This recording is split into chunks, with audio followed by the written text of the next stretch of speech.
A few nights ago, Ahmad's mother received incredible news. Her son had returned from Indonesia and was due to arrive in Kabul the next morning. It was almost too good to be true. The sheer happiness she felt surpassed that of all the women in the village. Overwhelmed with joy, she kissed the messenger's forehead and rewarded him with a pack of dried berries. She couldn't wait for her son to return, grateful that he had made this decision despite her initial reservations. A decade ago, she had opposed his departure, but now she couldn't be happier that he was coming home. She pondered the years he had spent away, and the abrupt manner in which he had left, thinking that maybe he had sought a better life in more promising countries like Indonesia. Throughout the past 10 years, despite the distance, she had always spoken to him about patience, hope, and the future. But now that he was finally returning, she was eager to celebrate. These years had taken a toll on her, marked by the death of her husband, the loss of her daughter, and the loneliness that came with their absence.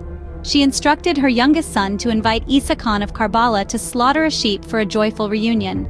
However, to her surprise, Isa Khan did not arrive, and no one else came to share in her happiness.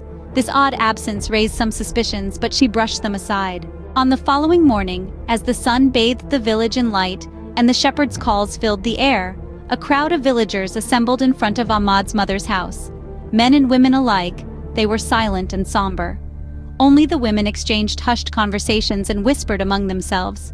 The sight of this gathering unnerved Ahmad's mother. She could not understand why this sudden change of heart.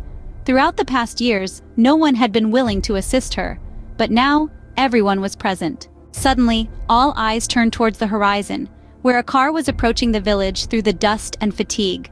The crowd fell into a stunned silence, unsure of what to say or do. The car, its windows obscured by dust, carried a coffin on its roof. The passengers inside appeared mournful, and their silent presence mirrored the crowd's wordless shock. Gradually, the realization dawned on everyone. Ahmad had returned, but he had brought an end to his own life, his long wait, and the decade of fatigue and despair. However, the tragedy extended beyond Ahmad. It was a family's heartbreak, a mother's shattered happiness, and a little brother's loss. As they lowered the coffin, Ahmad's mother still stood in disbelief.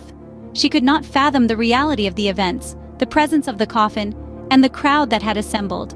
It was as if someone was recounting a sad tale, as if she were trapped in a terrible nightmare.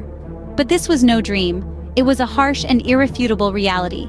Ahmad had grown tired of life, of the endless journey, emigration, separation, and the agonizing wait.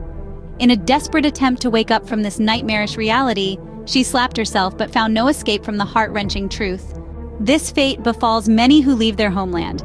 Years of uncertainty and unfulfilled dreams can lead to frustration and, tragically, a premature end to their lives.